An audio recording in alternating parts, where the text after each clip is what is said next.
I'r dyfroedd awn ni nesaf, ac maen nhw'n dweud bod mynd â babis a phlant bach i nofio'n ifanc iawn yn fuddiol i'r plentyn. Ac yng Nghaerdydd heddiw fe lawnsiwyd cwrs newydd i rieni a'i plant yng nghanolfan hamdden Nhrelai, a hynny gan Menter Caerdydd. Teitl ydi Sblish Sblash Babis Dwr. Y syniad ydy i rieni ddod i gymdeithasu, ffordd gwahanol, chymod mae'r galw yna i wneud trwy gyfrwng y Gymraeg. Mae Heledd yn hyfforddi gyda nofio, a dwi ddim wedi gwneud babis o blaen, ond mae hi yn mwynhau y sesiwn, a mae'n amlwg bod y galw yna iddo fe.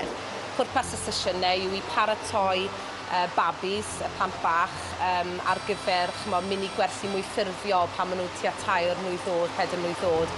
Ni eisiau trial annog hyder yn y plentyn, datblygu closrwydd rhwng y rhiant a'r baban, a cael lot o sport yn y dŵr.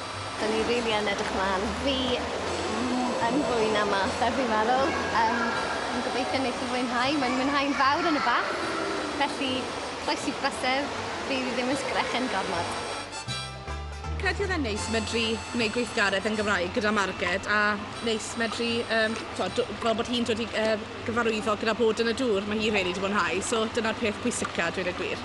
Mae'n jyst neis bondio hefyd gyda plentyn. Mae bachgen da fi sydd yn 2.5 bron yn 4, so mae'n jyst neis cael cyfle gyda mablu i wneud pethau fi ddim yn gallu wneud pob dydd gyda'r 2 o nhw.